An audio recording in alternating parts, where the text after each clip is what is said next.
Alô, vocês estão ouvindo a gente? Vocês estão ouvindo o pessoal no YouTube?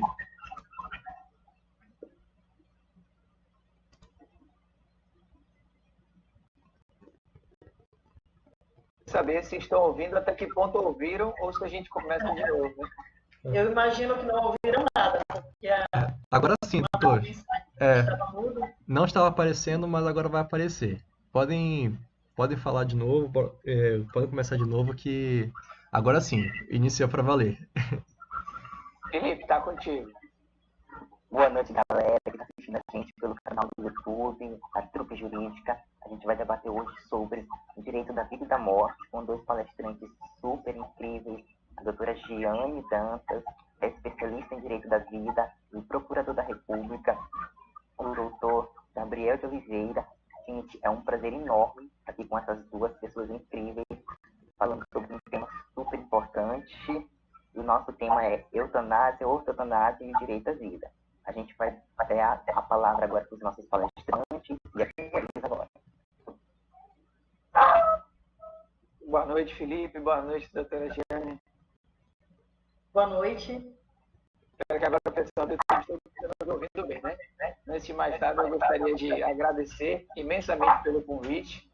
Como a gente tinha falado anteriormente, inclusive fora do ar, entre aspas, esses temas que dizem respeito, em última análise, à bioética, biodireito, eles são, infelizmente, relegados a um papel de menor importância durante a graduação.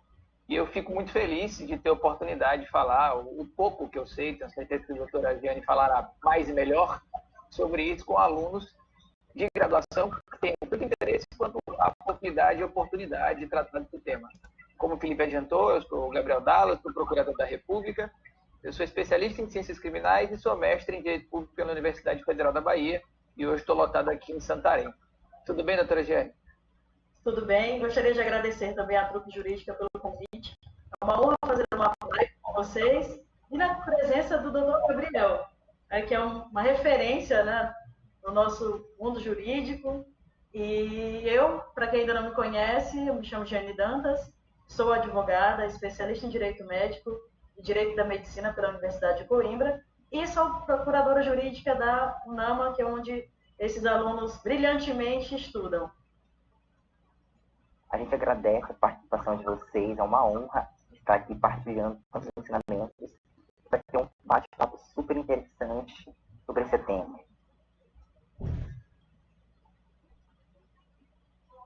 Eu que agradeço, de minha parte, o prazer é todo meu. Se a doutora Giane me permitir agora, eu pretenderia começar a apresentação, doutora, e aí depois a gente vai falar do bate-papo. À vontade. A senhora, por favor, sinta-se à vontade para se manifestar no momento que bem entender. Bom, pessoal, como o Felipe adiantou, a gente vai tratar de eutanásia, de ortotanásia e de criogenia humana, que são temas que estão ligados diretamente ao direito à vida, em uma perspectiva mais geral, a direitos fundamentais, na perspectiva constitucional, a direitos humanos, que diz respeito à ordem internacional, e a disposição sobre o próprio corpo. Como eu já adiantei na minha apresentação, esses temas também estão intrinsecamente ligados com as áreas de bioética e, mais especificamente, de biodireito. Uma experiência pessoal aqui, como quando mencionei, né, a questão da relevância das disciplinas, eu particularmente eu cursei bioética na faculdade, na graduação, eu fiz graduação na Federal da Bahia. Eu só cursei porque eu me matriculei numa disciplina optativa, e aí as coincidências da vida veio a calhar que era uma disciplina importante. Eu, quando me matriculei, não tinha nem ideia das questões relevantes que eu iria discutir lá.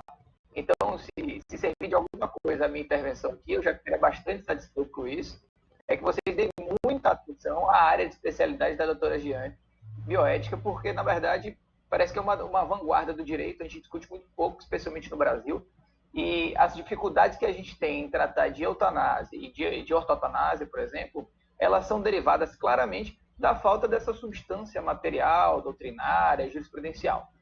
Mas, então, feito esse breve apanhado, eu gosto de tratar de todo tema sempre a partir do contexto, que é muito mais fácil a gente compreender e aprender um conteúdo do que meramente decorá-lo. Eu, sinceramente, desaconselho a toda e qualquer pessoa que esteja nos ouvindo, especialmente os alunos de graduação, que adotem essa perspectiva mecânica de tentar decorar os temas. Isso é completamente contraproducente e vocês estão ouvindo de alguém. Eu já advoguei, sempre quis advogar, depois eu resolvi virar procurador da República, então eu tive que me submeter a concurso público, e concurso público tem muito essa lógica da decoreba. E eu sou a prova viva de que talvez essa não seja a melhor lógica a ser aplicada. Mas então vamos lá, para a gente compreender as coisas bem, a gente tem que entender o contexto. Quando a gente fala de eutanásia, ortotanásia e criogenia, estamos falando, como o Felipe antecipou desde o início, de direito à vida, de morte, de quando ocorre morte e de quais são os cuidados e as disposições que a gente tem de ter com o nosso próprio corpo. Então, onde é que a gente enquadra isso? O direito à vida, ele é tanto direito fundamental quanto direito humano. O que isso significa dizer? O direito à vida é um atributo impenhorável do sujeito humano. É inato, nasce com todo e qualquer um de nós esse direito à inviolabilidade da vida. E por que eu digo que ele é fundamental e humano? Porque o direito à vida está previsto na nossa Constituição Federal, está lá no artigo 5º, né, a inviolabilidade do direito à vida, no caput. Por isso, direito fundamental e direito humano, porque ele está previsto também na normativa internacional, na sociedade internacional. Os direitos humanos, eles surgem, na verdade, ali mais ou menos como uma ciência após a Segunda Guerra, e o elemento principal, o elemento material principal a sustentar doutrinariamente a relevância dos direitos humanos consiste justamente no direito à vida. Então, na perspectiva internacional, trata-se de direito humano, na perspectiva interna, prevista na Constituição, trata-se de direito fundamental. Esses direitos, tanto fundamental quanto direito humano, eles têm características especiais, naturalmente. Como disse, são direitos inatos, ele independe de você adquirir uma determinada qualidade. Sendo um sujeito humano, você tem direito à inviolabilidade da vida. Eles são penhoráveis, igualmente. Não é possível que os atributos econômicos desse direito à vida eles sejam passíveis de penhora ou negociação econômica. E aí, certamente, tratando disso em sala de aula, vocês foram submetidos ao exemplo do Big Brother. Mas, por exemplo, a privacidade é um direito fundamental e o sujeito pode negociar em alguma medida. Bom, há evidentemente, limites e possibilidades por uma razão muito singela. Eu acho que deve pautar toda a nossa discussão aqui. Não existe direito, seja ele fundamental, humano, direito qualquer, previsto, onde quer que ele esteja previsto, que seja absoluto. Não há direito absoluto. Essa deve ser o paradigma da hermenêutica. Que é a hermenêutica? A interpretação. Toda vez que a gente interpretar direito, esteja ele em conflito com, seja ele regra ou princípio, esteja ele em conflito ou não, a gente tem que partir do pressuposto que não há direito absoluto. Gabriel, isso significa, inclusive, que o direito à vida ou a inviolabilidade do direito à vida, ela em si não é absoluta? Não, não é. O nosso regime normativo prevê exceções. Veja que o Brasil ainda está na segunda fase da proscrição da pena de morte, que significa que a gente tem previsão constitucional da pena de morte em caso de guerra. Veja, portanto, que não há uma previsão absoluta de tutela do direito à vida. Temos, por exemplo, as causas excludentes de licitude. Um homicídio pode ser cometido de maneira normativa, ou seja, lícita. O sujeito não vai ser censurável penalmente, a depender das condições. É sempre lembrar da legítima defesa. Então, nem mesmo o direito à vida, que é sempre tido como o direito mais relevante, direito fundamental mais relevante, ele é absoluto. Ele admite, eventualmente, o que o doutrinador português Canottilho chama de deslocamento compreensivo. Quando ele estiver em colisão com outros direitos, outros princípios ou regras que possuam uma estatura relevante, é possível que ele seja flexibilizado em alguma medida. A questão, e a gente vai debater isso mais concretamente, é em que medida e em que possibilidades. Então, quando falamos de direito à vida, a gente está falando, nesse nosso caso específico, basicamente de eutanásia e ortotanásia. E só para dar um contexto, na verdade, dar concretude ao contexto, não tenho pretensão nenhuma de conceituar definitivamente, mas só para a gente ter uma base material para evoluir. A eutanásia, vem do grego, é sempre feita essa construção no conhecimento, vem do grego, a coligação de eu e thanatos. Eu corresponderia a boa e thanatos a morte, eutanásia seria, portanto, a boa morte, diferente de ortotanásia. Orto corresponderia a certo ou correto, e thanatos a morte. Ortotanásia seria a morte certa. Qual a diferença básica que a gente vai trabalhar? É só para a gente ter uma base material para se debruçar. Na eutanásia, a conduta praticada, seja ela uma ação ou omissão, ela é causa direta da morte. A eutanásia, naturalmente, ela pressupõe que essa conduta seja adotada para reduzir o sofrimento do paciente, né? Que está acometido de uma enfermidade grave. Na ortotanásia, a morte é dada como certa e adotam-se medidas no sentido de permitir que haja um curso natural, que na verdade, a morte não seja prolongada indevidamente. Não se cometa, não se realize o que se denomina de obstinação terapêutica, né? Que é a adoção de vários meios artificiais no sentido de prolongar uma existência que está, na verdade, condenada, porque cientificamente afere-se que a morte ocorrerá. Bom, esse é o nosso contexto, por isso que eu falo de direito à vida. A gente está tratando aí, clara e exclusivamente do direito à vida e da discussão atual, se existiria um direito à morte, um direito à boa morte e, fundamentalmente, um direito à morte digna. Essa é a grande questão. No que diz respeito à criogenia, a gente não está falando de direito à vida. A criogenia tem por pressuposto a morte. E no que consiste a criogenia? Basicamente, a criogenia consiste na conservação do corpo pós-mortem, nesse caso, crio, né, de gelo, congelamento, através do congelamento do corpo humano por nitrogênio líquido. As tecnologias variam um pouco, mas em geral é nitrogênio líquido, e as pessoas fazem isso, acreditando que no futuro a evolução da medicina permitirá uma espécie permitirá o reavivamento desse sujeito. Então a criogenia, a gente não trata mais de direito à vida, a gente trata, na verdade, de disposição do próprio corpo. Esse direito também é um direito da personalidade, está inserido no Código Civil, quais são os rigores que a gente tem que adotar com relação à disposição do próprio corpo, e ele se caracteriza também como um direito fundamental. Então, o nosso contexto grande aqui, acho que a doutora Jane concorda, que é tratar de questões que estão ligadas diretamente a direitos fundamentais, que têm todas essas características particulares, né, doutora? Mas que são também não só absolutos. É isso mesmo, doutor. E nós não podemos falar desses assuntos sem falar da bioética, como o senhor falou muito bem anteriormente. A bioética, infelizmente, no Brasil, ela ainda é pouco explorada. Como o senhor falou, na sua graduação tinha opção. Na minha não tinha, na UNAM ainda não, os nossos alunos ainda não possuem. Mas já é algo que a gente pode começar a trabalhar. Já estamos trabalhando em alguns eventos, como em algumas aulas que já foram concedidas durante as aulas remotas. Mas o que seria, então, a bioética? Como que a gente poderia contextualizar aqui para vocês? Por quê? Porque para falar de vida e morte, nós precisamos falar também dos princípios da bioética, que são a autonomia, a não maleficência, beneficência, justiça e equidade.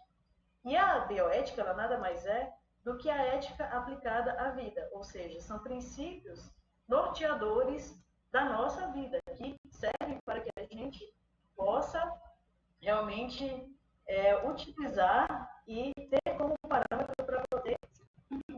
Eu só vou te pedir um favor, né, se você puder dar o seu áudio no Meet, porque está dando um pouquinho de eco aqui, tá? Só um detalhezinho.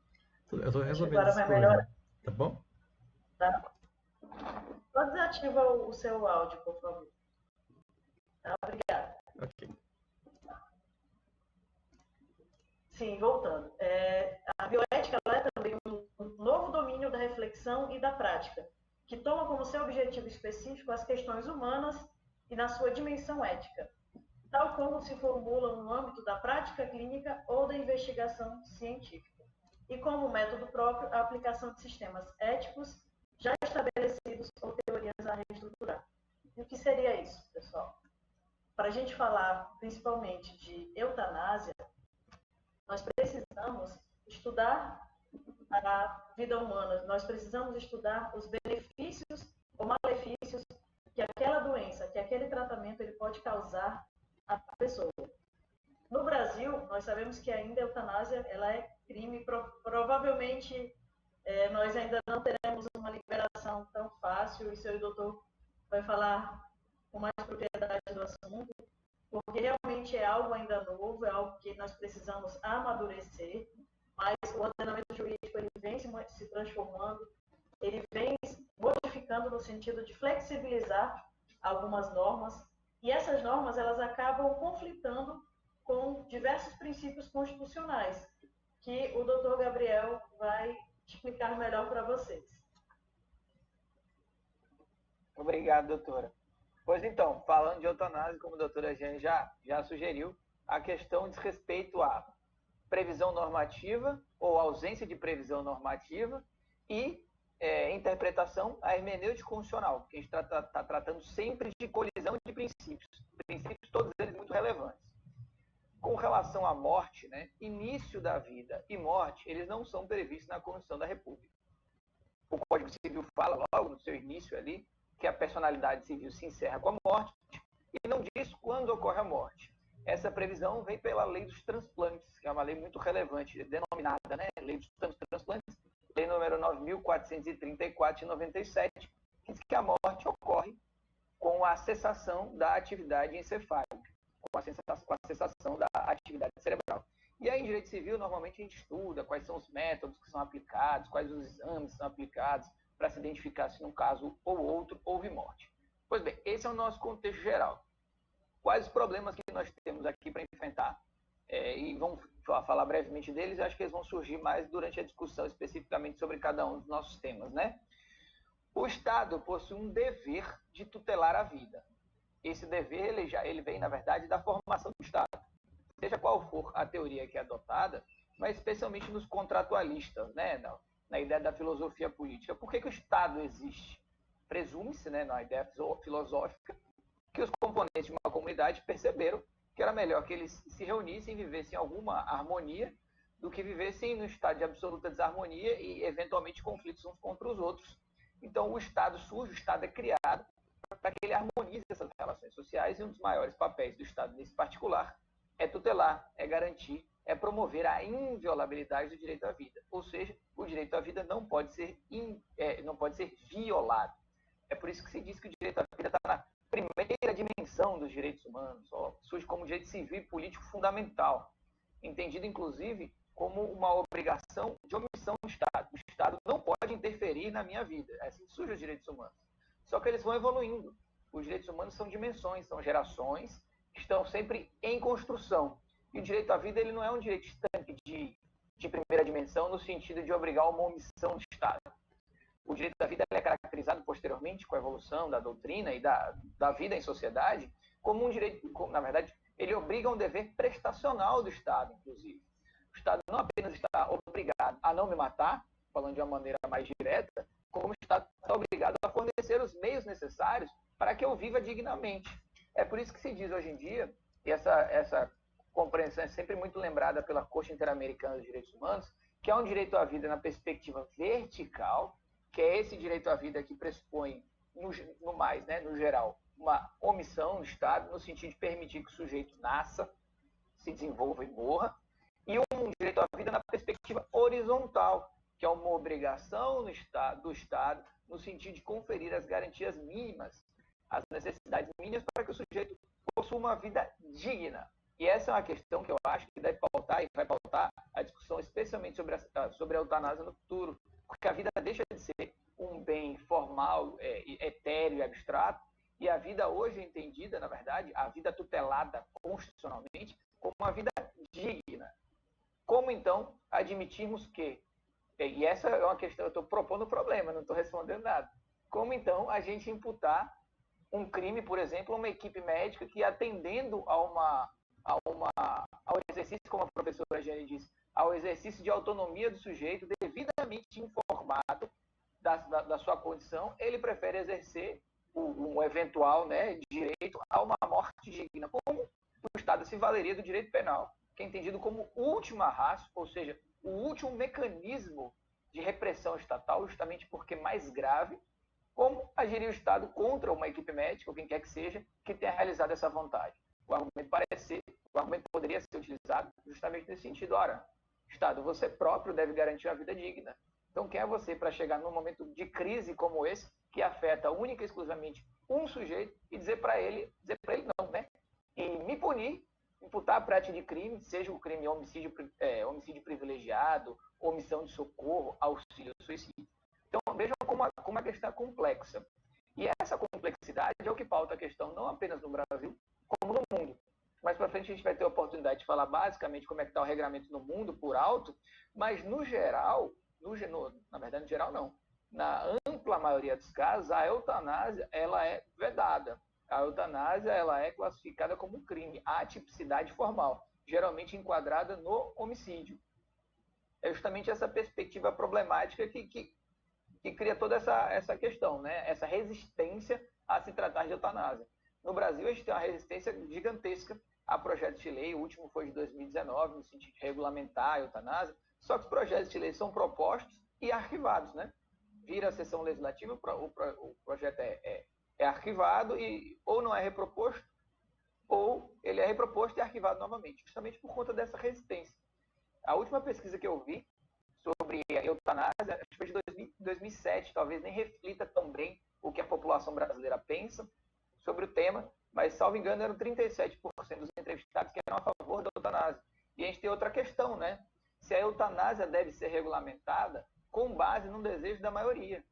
Porque a gente está falando de dignidade da pessoa humana. A gente vai submeter a Constituição, e, por exemplo, o Supremo Tribunal Federal, que aplica a Constituição, ele tem uma função contramajoritária importante, que é justamente garantir determinados direitos que não são entendidos como direitos ou são desrespeitados pela maioria. Isso é fundamental.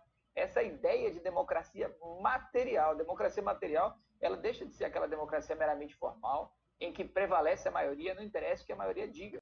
Nossa Constituição é eivada, prende princípios que traduzem elementos, a tessitura normativa, né, o tecido normativo, justamente para garantir determinados direitos que não podem ser afetados pela maioria ou por quem quer que seja. Então, essa é outra questão muito importante. Qual é o limite, o que legitima, né, a regulamentação ou a desregulamentação, especialmente da eutanásia, que é a questão mais problemática. Então, doutora Jane, se a senhora me der a honra, acho que talvez pudéssemos começar a tratar de eutanásia mais concretamente. Sim, doutor. Vamos começar. Bom, a eutanásia, como eu antecipei brevemente, né, ela tem por pressuposto a morte, tem pressuposto a ocorrência da morte, né, tem por pressuposto uma enfermidade grave que provoque sofrimento desmesurado ao paciente ou aquele sujeito acometido, e qual o seu grande traço distintivo? A atuação na eutanásia, seja ela ativa ou omissiva, ou seja, a atuação, o fazer ou o não fazer, ele é a causa direta da morte. Só que, veja, não é toda e qualquer conduta que cause a morte quem está enfermo que vai ser enquadrada como eutanásia. Essa conduta ela deve ser motivada para o fim de evitar, de abrandar agonias e sofrimentos prolongados, quando a ocorrência do evento morte é um quadro cientificamente dado como virtualmente certo. Então, a ideia de eutanásia ela tem pressuposto fundamental essa compreensão da atuação, da conduta, seja ativa, seja omissiva, como causa direta da morte, porém pautada pelo fim de abreviar um sofrimento. E, naturalmente, quem tratou isso no mundo já, por exemplo, Bélgica, pauta essa decisão médica não pela a posição individual do médico ou do enfermeiro que esteja tratando o sujeito, mas da manifestação de vontade daquele paciente, de acordo com um consentimento informado, evidentemente. É preciso que ele saiba exatamente o que ele está decidindo e quais as consequências de sua decisão. Então, essa é o conceito geral de eutanásia. E no que mais nos interessa, qual é o status legal hoje de eutanásia no Brasil? Hoje, a compreensão geral é que a eutanásia é conduta ilícita, e não apenas ilícita. A eutanásia é um ilícito penal. A compreensão geral é que a prática de eutanásia configurará ou homicídio privilegiado, né, que é aquele homicídio cometido por relevante valor moral ou social, que é uma consequência do abrandamento da pena, ou ainda a eutanásia pode ser considerada como o auxílio ao suicídio. Há quem diga omissão de socorro, só que eu acho que para que haja omissão de socorro, o tipo penal tem umas particularidades que tornam absolutamente excepcional a configuração de omissão de socorro, né? Então, doutora Jane, eu tenho uma questão sobre a eutanásia, trago aqui a questão, justamente para problematizar essa compreensão. Ora, a eutanásia é vedada. Por que a eutanásia é vedada? Porque a eutanásia é uma violação do direito à vida. O direito à vida é absolutamente importante e a Constituição Constituição diz expressamente que o direito à vida é inviolável, não admitiria a violação em nenhuma maneira ou espécie. Sabemos, na interpretação, na hermenêutica constitucional moderna, como a gente já disse aqui, que toda e qualquer regra ou princípio, não existe direito, na verdade, seja ele traduzido por regra ou princípio, que seja absoluto. E com relação a esse particular, sempre que eu estudei eutanásia, depois, especialmente para o concurso do MPF, porque é um curso que exige muito direito fundamental, direito humano, eu sempre me lembrava de uma resolução do Conselho da Justiça Federal.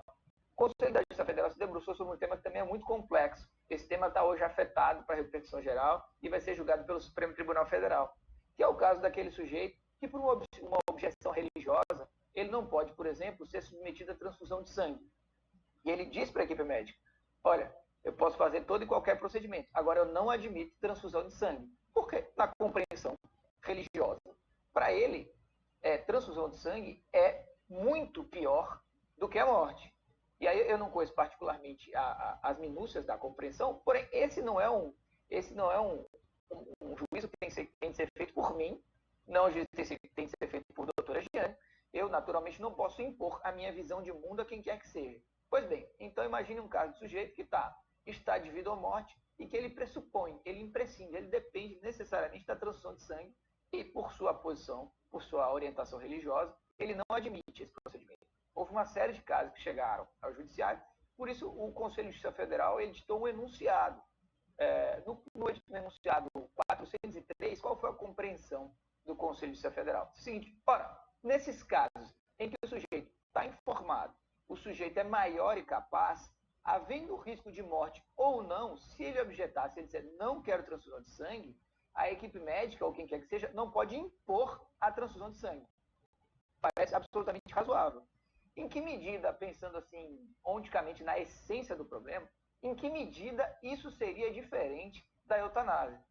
Porque, veja, a objeção religiosa é importante, mas não me parece haver uma diferença fundamental entre o caráter religioso da objeção ou o caráter por qualquer outro motivo pessoal, especialmente um caráter fundamentado na dignidade da pessoa humana, que é justamente o que se utiliza como fundamento último na questão da objeção religiosa. Vai afetar minha dignidade, porque se afeta a visão que eu tenho do mundo, o que eu penso de religião. Então, que diferença haveria entre esse caso do sujeito, tipo, opção religiosa, ele não realiza transfusão de sangue e vem a morte, sujeito que, num quadro irreversível de morte, ele na verdade, pede à equipe médica consente que seja adotada uma atitude, uma conduta ativa, sei lá, injeção intravenosa que provoca a morte, ou sejam retirados cuidados que eventualmente vão causar morte. O que a doutora acha, doutora Giane, a esse respeito, se à vontade para comentar. A transfusão de sangue, ela é realmente um dos assuntos mais debatidos, né, no meio da bioética, e eu sou totalmente favorável à decisão do médico, porque ele que tem o conhecimento técnico naquele momento para dizer se o risco que ele corre, se a transfusão ela será ou não necessária, e só que aí realmente vai conflitar com a autonomia da vontade do paciente. A transfusão ela vai ser decidida pelo médico, independente da vontade da família, quando se tratar de criança e o risco iminente de morte. Quando se tratar desses casos, realmente a decisão do médico, da junta médica, vai prevalecer.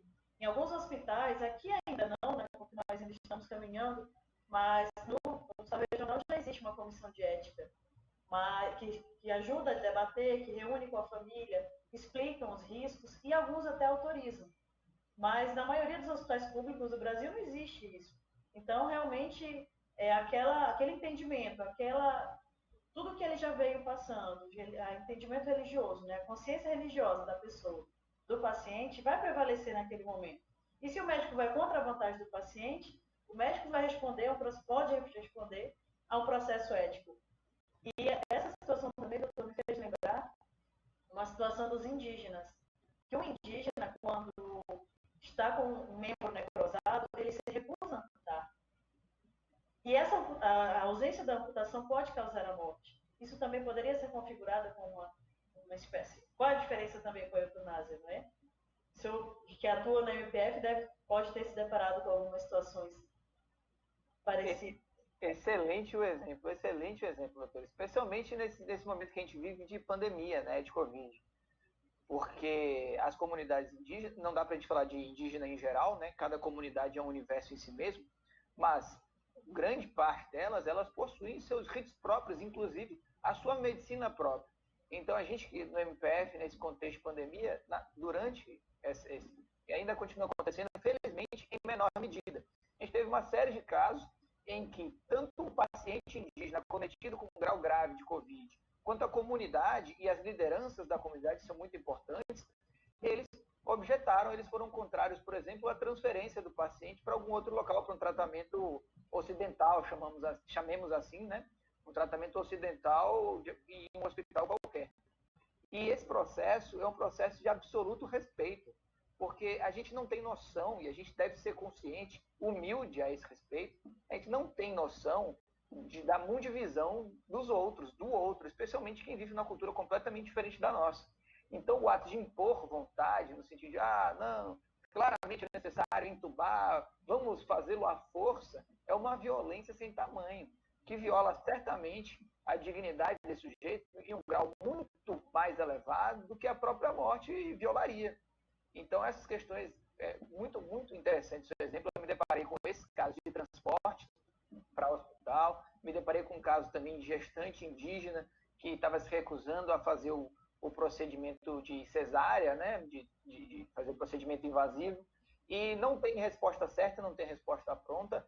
A resposta, na verdade, é o diálogo, é a compreensão e o respeito. Felizmente, nos casos que eu atuei, especialmente aqui em Santarém, com o diálogo, tratando especialmente com as lideranças que têm um papel de bastante influência, demonstrando os prós e os contras, assumindo compromissos também, porque é importante, né? Como você vai transportar, por exemplo, um indígena de uma tribo lá de Itaituba para Belém para ser entubado, e você não vai garantir que no evento de morte, esse sujeito, o corpo desse sujeito, seja trazido de volta para a sua comunidade para que ele tenha seu enterro digno.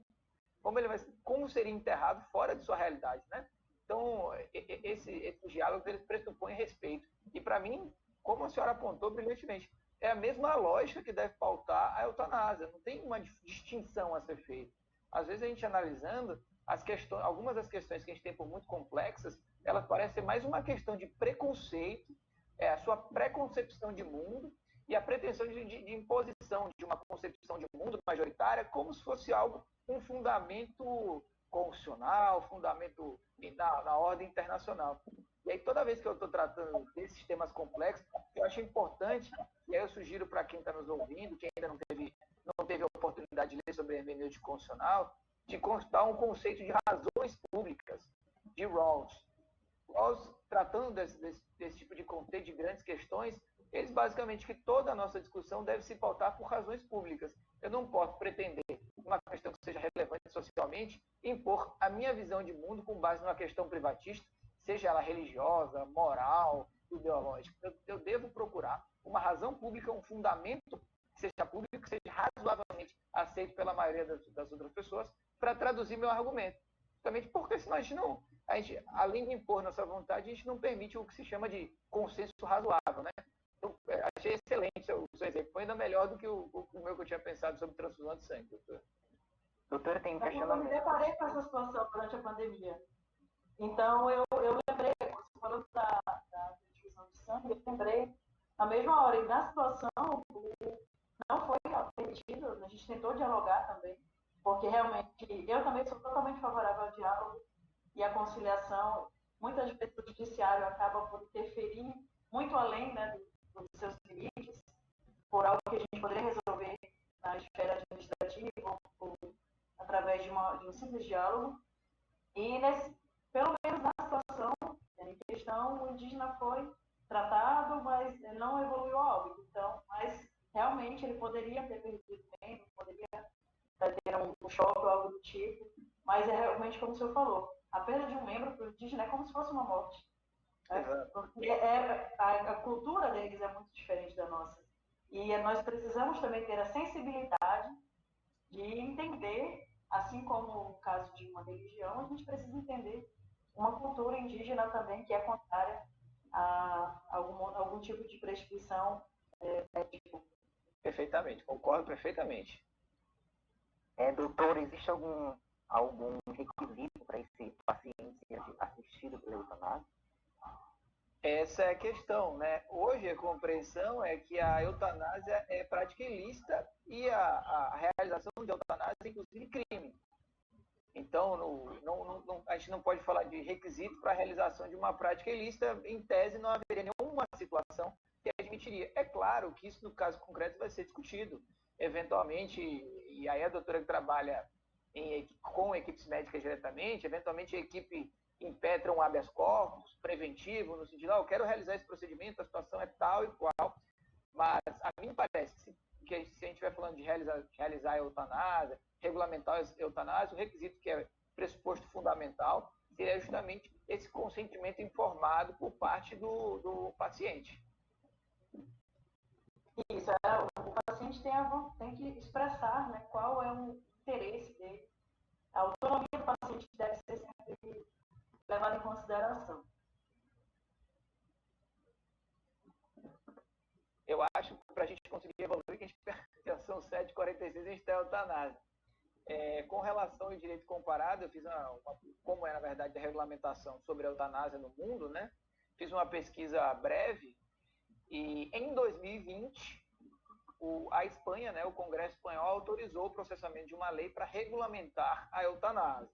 Além da Espanha, que está nesse processo inicial de regulamentação, Holanda e Bélgica já possuem legislação autorizando a eutanásia, e o requisito, pressuposto fundamental, ele reside justamente nessa concepção de consentimento informado e um quadro irreversível de morte e a sujeição a agruras muito graves, né? Além disso, na Alemanha, em 2020 também, salvo engano, em fevereiro, a Corte Constitucional, analisando um caso concreto, entendeu que aquela realização foi efetivamente eutanásia, não havia sido uma prática ilícita. Então, veja como a questão ainda está engatinhando, né?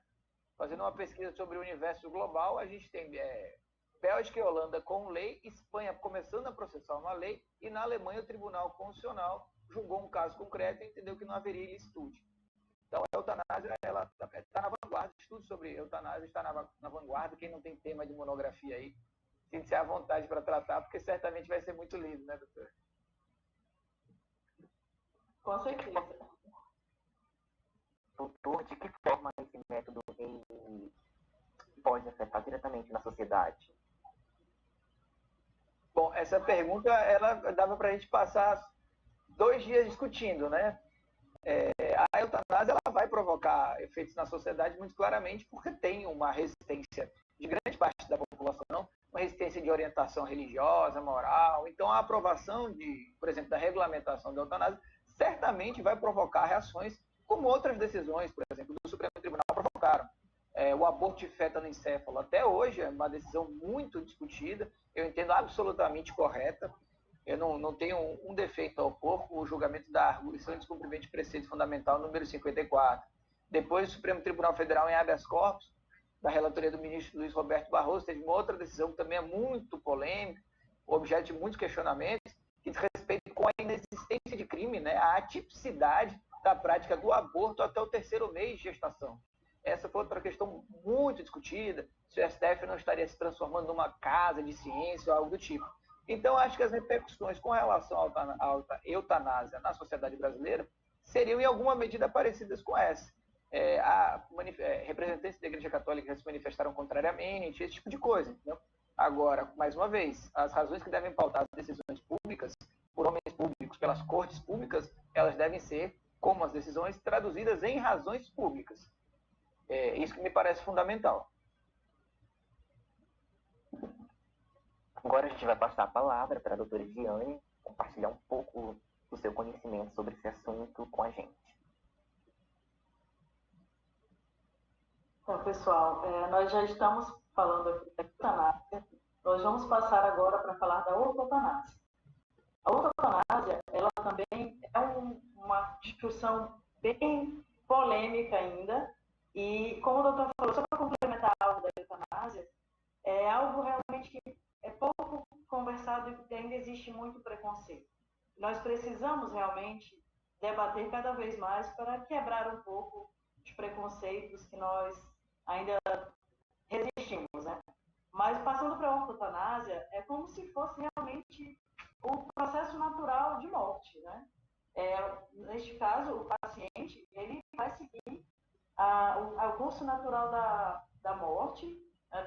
Ele vai parar aquele procedimento que estava sendo executado, que estava sendo já aplicado pelo médico, por não haver realmente nenhum tipo de cura. Isso é muito importante. Para que ocorra, não pode existir nenhum tipo de tratamento que ele vá conseguir reverter aquela situação. Mas aí vocês podem perguntar, e como que a gente vai saber se não será possível criar algum tratamento específico para aquele caso? Isso realmente não tem como a gente prever. Mas realmente é como se fosse um descanso também para aquele paciente e para a família. Eu vou dar um exemplo aqui para vocês, como aconteceu muito na pandemia. O paciente entubado, ele sofre, não é porque ele está desacordado que ele não vai sofrer. O paciente entubado, ele tem escaras, que são aquelas feridas, que são altamente incômodas, e isso, após a alta, ele vai sofrer em demasia, ele vai sofrer, ele e a família, para poder cuidar. E nem todos os familiares ainda têm aquela condição de dar aquele tratamento adequado ao paciente que acabou de sair do hospital. Assim como a intubação, ela também gera desconforto gástrico e na garganta do paciente. É o que muitos médicos, inclusive, já têm adotado a extubação paliativa, que é justamente retirar o tubo e deixar que o paciente evolua a óbito naturalmente. De certa forma, ele está encerrando todo aquele sofrimento que o paciente está passando e também o sofrimento da família. Existe também o aspecto financeiro da ortotanásia, porque alguns tratamentos são muito custosos, são muito caros, e nem todo mundo tem acesso a um tratamento público.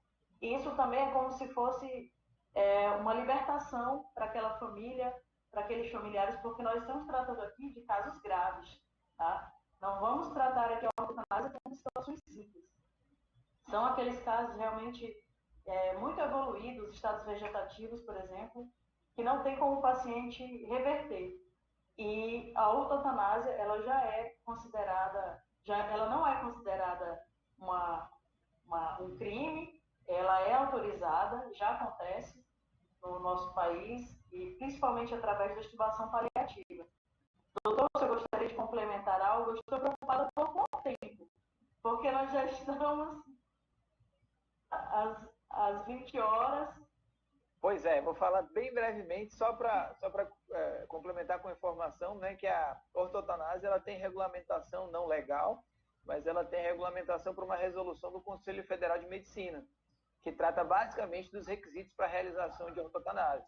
Então, diferentemente da eutanásia, a ortotanásia não leva, por exemplo, ao processamento penal. É claro, como a doutora bem colocou aí, a questão de aferição sobre alternativa terapêutica, se a morte era um evento efetivamente certo, se ocorreria de fato, ela pode redundar em discussões.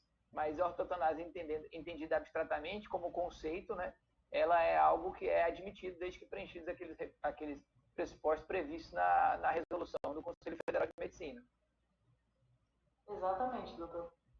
E a criogenia? O senhor gostaria de completar a nossa explanação com a criogenia? Doutora, se eugenia e ortotanásia, que são temas mais antigos, né, ainda são tão pouco tratados, a criogenia em si, no que consiste a criogenia, mais uma vez, só para relembrar, a criogenia é, basicamente, o congelamento do corpo humano após a morte, e, no geral, esse congelamento é feito para que, em havendo evolução das técnicas médicas, o sujeito possa ser reavivado no futuro. Beleza, qual a grande questão? Quais as grandes questões em criogenia? O congelamento do próprio corpo é vedado pelo ordenamento jurídico? Ou, traduzindo essa pergunta de outra maneira, né? Nós, ao morrermos, nós somos obrigados, por lei, a sermos sepultados ou cremados? 2. Se superado esse problema, o que é necessário que haja para que eu possa, por exemplo, congelar meu corpo? Eu preciso atestar, fazer um testamento vital, por exemplo, eu preciso de uma declaração formal nesse sentido, ou qualquer manifestação de vontade é válida, é possível que a gente colha essa prova por testemunha, esse tipo de coisa. No Brasil, né, doutor, a gente tem a produção doutrinária e jurisprudencial bastante incipiente, bastante no começo sobre criogenia, mas a gente teve um caso bastante relevante que já foi julgado pelo Superior Tribunal de Justiça, o julgamento foi em 2019, que foi um sujeito, um pai de 3 filhas, as 3 filhas maiores, esse pai faleceu, ele morava com uma das filhas e as outras 2 filhas moravam em outro estado. A filha que morava com esse pai, ela congelou inicialmente o corpo do pai numa câmara frigorífica, porque sustentava que a pretensão do pai era ser congelado. E, posteriormente, inclusive, esse congelamento foi feito, salvo engano, nos Estados Unidos, com nitrogênio, procedimento adequado. As outras 2 filhas disseram, ora, meu pai morreu sem nunca ter feito qualquer manifestação formal nesse sentido. Eu quero que meu pai seja enterrado aqui, do lado da minha mãe, no cemitério. Essa questão foi para o juiz de primeiro grau, e o juiz de primeiro grau, basicamente, adotou a concepção de que o sepultamento seria a forma mais digna de destinação do corpo pós-morte e, como a nossa lei de registros públicos prevê, excepcionalmente se admitiria a cremação desde que houvesse manifestação. Como não houve, deveria ser sepultado. Essa questão subiu para o tribunal, no tribunal essa concepção foi revertida. E um dos argumentos foi justamente essa aplicação da ideia de razões públicas. Essa compreensão de sepultamento como forma mais digna, ela traduz, na verdade, uma concepção particular do magistrado, muito possivelmente derivada da sua orientação religiosa. Não há nada no ordenamento jurídico que indique que o sepultamento é mais digno ou menos digno do que a criogenia. E 2, todo aquele comportamento que não está vedado pelo ordenamento, em se tratando de regime privado, a rigor ele é permitido. Então é possível, o tribunal, tanto o tribunal, se não me engano foi do Rio, tanto o tribunal do Rio quanto posteriormente no STJ, disseram, não há de se falar em dignidade ou indignidade. 2, se não há vedação, há permissão. A rigor, então era possível que houvesse sim o congelamento e a criogenia.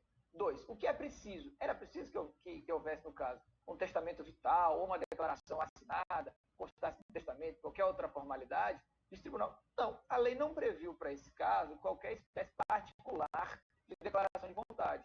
Então, aplicando analogia a princípios gerais de direitos, é possível verificar se havia essa vantagem por qualquer outro meio de prova.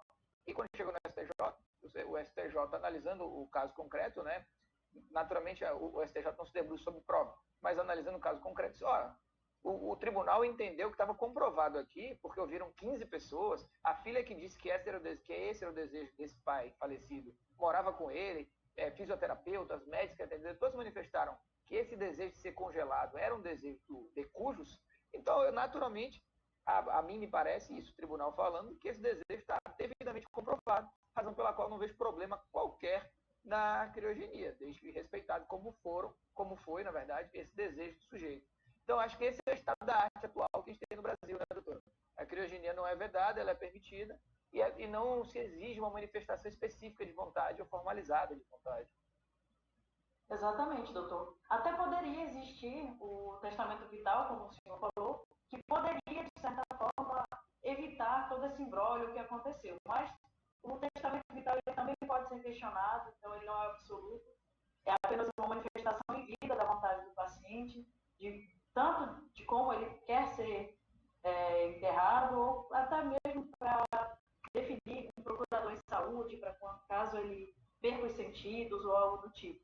Mas realmente é algo muito novo ainda no Brasil, que a gente ainda está debatendo muito sobre o assunto, mas é algo que merece.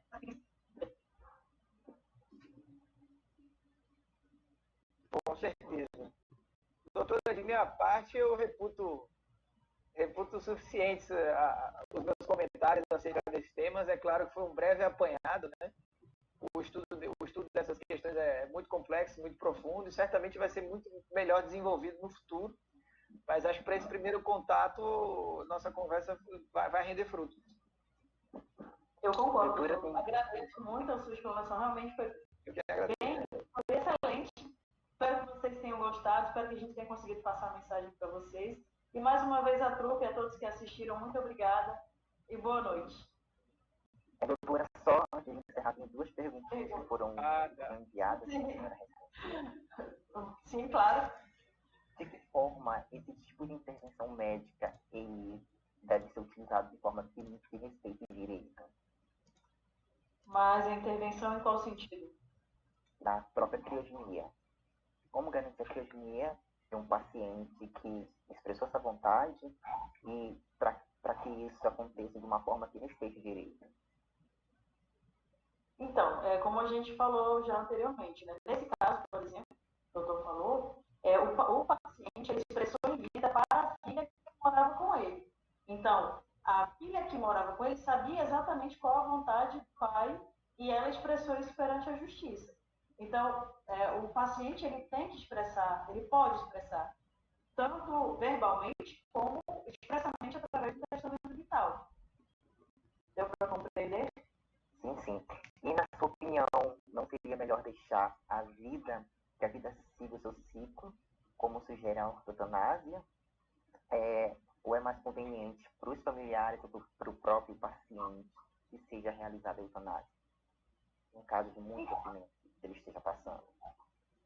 Então, se a gente estiver falando em Brasil, por exemplo, nós não podemos falar que a eutanásia é uma possibilidade, tá? Mas assim, como eu falei sobre a ortotanásia, ela realmente é um sofrimento que pode ser aliviado. É algo irreversível que a critério médico, né, tem que ser avaliado caso a caso e a família vai decidir em conjunto com o médico se aquele procedimento, como falei, a extubação paliativa, por exemplo, ele vai seguir o seu curso natural. Mas isso não é uma eutanásia. Eu não posso dizer para o médico, olha, o meu pai, por exemplo, está em sofrimento e eu quero que o senhor tire os aparelhos. Sendo que ele poderia vir a reverter o quadro. Sendo que poderia ser utilizado alguma medicação ou algum tratamento que pudesse reverter. Vocês conseguiram entender a diferença? Para a ortotanásia, é irreversível. Não há realmente mais o que fazer. Falando português, claro, seria basicamente essa a diferença da ortotanásia também para a eutanásia. Concorda, doutor? Quer complementar com algo? Concordo plenamente, doutora. Não tenho o que acrescentar à sua resposta. Em nome da trupe jurídica e do corpo docente da UNAMA, a gente quer agradecer a participação de vocês. E foi de suma importância hoje nessa live, debatendo um assunto tão importante para o direito da vida e direito da morte. E a gente quer agradecer também todas as pessoas que doaram brinquedos, que doaram as cestas básicas, que vão ser doadas para a PAI, para a Graxan, para a comunidade Cambuquira e para a Irmã Dulce. Gente, muito, muito, muito obrigado. Muito obrigado, mais uma vez muito honrado pelo convite. Desculpem-me, por favor, qualquer coisa. Espero humildemente ter podido contribuir minimamente para a formação de vocês. E parabéns pela apresentação. Você é um apresentador nato, hein? Podia investir na carreira de mediador.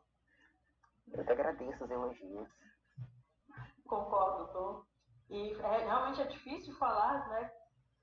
Algo a mais, complementar algo a mais do que já foi dito pelo professor, pelo doutor. Mas eu agradeço, eu sempre estou à disposição de vocês, que estou aqui mais pertinho. E é sempre um prazer poder participar dos eventos de vocês e apoiar as causas que vocês realmente são um grupo diferenciado. Tenho certeza que vocês já fazem diferença no mundo jurídico e farão ainda mais. E contem sempre com a gente, com a UNAM. Muito obrigada a todos. Obrigado, galera de casa que está acompanhando a gente desde o começo. Muito, muito obrigado. E é isso, galera. Encerramos por aqui, encerramos por hoje. E até a próxima.